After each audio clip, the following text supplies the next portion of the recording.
আসসালামু আলাইকুম, technique easy education থেকে স্বাগতম জানাচ্ছি আমি জুয়েল। আজকের পর্বে আমরা অনুশীলনী 4-এর যে সমস্যাটা সমাধান করব সেখানে উল্লেখ করা আছে একটা বৃত্ত এবং সেই বৃত্তের কেন্দ্রটার নামকরণ করা আছে ও কেন্দ্র বিশিষ্ট বৃত্ত হবে এবং ও কেন্দ্র বিশিষ্ট বৃত্তের একটা জ্যা আগে থেকেই থাকবে, যে জ্যাটা হলো এবি এবং এবির ওপরে যে কোনো একটা বিন্দু পিটা মধ্যবিন্দু হতে পারে বা অন্য কোনো বিন্দু হতে পারে। এরপরে বলছে পি বিন্দু দিয়ে নতুন করে একটা জ্যা অঙ্কন করতে হবে, সেই জ্যায়ের নামটা দিব আমরা সিডি।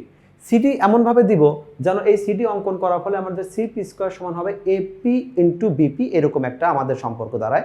আমাদের প্রশ্নটা তাহলে মোটামুটি এরকম থাকবে, যেখানে বৃত্তের কেন্দ্রটাকে আমরা ও বিন্দু দিয়েছি, এ বি একটা জ্যা আছে। এই পি বিন্দুটা আমরা মধ্যবিন্দুতে নিলেও হবে, বাট আমি ইচ্ছা করে মধ্যবিন্দু থেকে একটু দূরে সরিয়ে নিয়েছি যাতে করে বুঝতে একটু সুবিধা হয়। এখন আমরা এই পি বিন্দু দিয়ে নতুন একটা জ্যা অঙ্কন করব এবং জ্যায়ের নামটা অবশ্যই আমরা রাখবো সিডি। তারপরে সম্পর্কটা যেন সিপি আমাদের একটা সিপি স্কোয়ার সমান আমাদের এপি বিপি এই সম্পর্কটা দাঁড়ায়। শুরুতে আমরা এইখানে যেটা দেওয়া আছে সেন্টার এবং এই পি বিন্দু, এই দুটো আমরা যোগ করে ফেলবো, অর্থাৎ পি বিন্দু থেকে আমরা এখানে এই বিন্দুটা যোগ করে ফেললাম।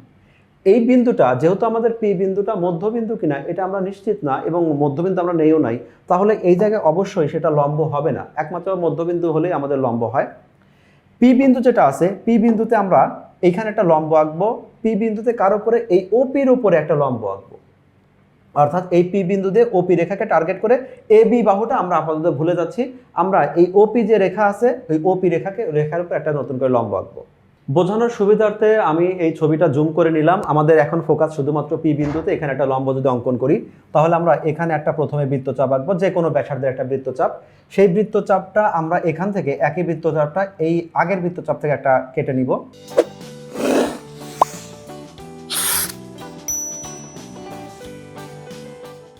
কম্পাসটা আমি সরিয়ে নতুন যে বৃত্তচাপটা আসলো সেখান থেকে আমি আর একটা বৃত্তচাপ নিব। এই জায়গায় এই বৃত্তচাপটা তুমি দুই টুকরা করেও নিতে পারো, অর্থাৎ দুই ধাপে, অথবা তুমি একসাথেও নিতে পারো। অর্থাৎ যদি এভাবে নাও কোনো সমস্যা নাই, অথবা এরকম করে যেটা নিলাম এইখানে একটা আমাদের পোর্শন, এরকম একটা পোর্শন, এই দুই পোর্শন থেকে তুমি আলাদা করে নিতে পারো। ফাইনালি আমাদের এই যে বিন্দুটা টাচ করলো এখান থেকে আমরা একটা বৃত্তচাপ আঁকবো। নতুন বৃত্তচাপটা যেহেতু আমাকে টাচ করে নাই, তাহলে এখান থেকে এই বৃত্তচাপটাকে আমি একটু ইনক্রিজ করে দেই। ইনক্রিজ করে দিলাম। তাহলে এখন এই বৃত্তচাপগুলো যে বিন্দুতে ছেদ করলো, অর্থাৎ এখানে যে বিন্দুটা আছে এই বিন্দুটা আমি এটাকে একটু হাইলাইট করি। আমি এখানে বোঝানোর জন্য আলাদা একটা কালার দিয়ে হাইলাইট করলাম, তোমরা করবে না। এখন পি বিন্দু আর এই বিন্দুটা আমরা যোগ করব। এইখানে আমি যে লম্বটা আঁকলাম সেই লম্বটার যদি নামকরণ করি তাহলে লম্বটার নাম হবে পি, এখানে আমি সি দিয়ে দিলাম।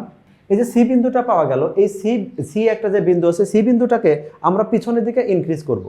কিন্তু আমরা যেহেতু জানি যে এই বিন্দুটা ইনক্রিজ করতেই হবে, সেজন্য আমরা যখন এটাকে অঙ্কন করব, অঙ্কন করার সময় আমরা কি করব, এখানে স্কেল যে প্রথমে ধরবো, স্কেলটা ধরে আমার যখন, যেহেতু আমরা জানি যে আমাদের রেখাটাকে ইনক্রিজ করতেই হবে, সেজন্য আমরা সি আর এই যে আমাদের লম্ব যে বিন্দুটা আছে পির সাথে লম্ব বিন্দু, এটা যোগ না করে আমি সরাসরি এখান থেকে এই যে আমি এখান থেকে শুরু করে এই লম্ব হয়ে আমি এটা শুরুতেই ইনক্রিজ করে দিব।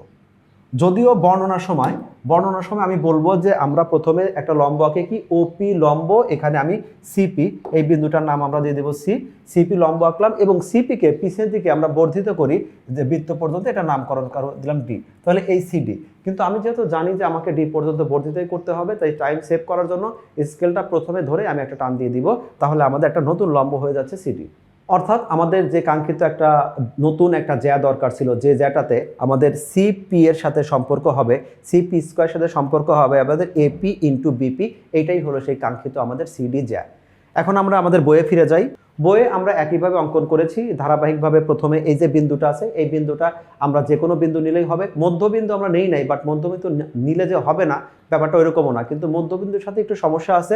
সেক্ষেত্রে এই মধ্যবিন্দু যদি হয়, লম্ব আঁকতে গিয়ে একটা রেখার সাথে আর একটা রেখা ম্যাচ হয়ে যেতে পারে অনেক সময়, সেজন্য আমরা মধ্যবিন্দু না নিয়ে রেখাটাকে একটু মধ্যবিন্দুর উপরে বা নিচে কোনো একটা জায়গায় নিব, যাতে করে এই যে আমাদের এ বি রেখাটা আছে, এ বি রেখার সিডি রেখা একে অপরের উপর যেন মিলে না যায়, সেজন্য আমরা মধ্যবিন্দু বাদে এই বিন্দুটা নিব। আশা করি তোমরা এই ম্যাথটা বুঝতে পেরেছো এবং পরবর্তীতে আরও নতুন নতুন সমস্যা নিয়ে হাজির হব। সেসব পর্বে তোমাদেরকে স্বাগতম জানাচ্ছি। আল্লাহ হাফেজ।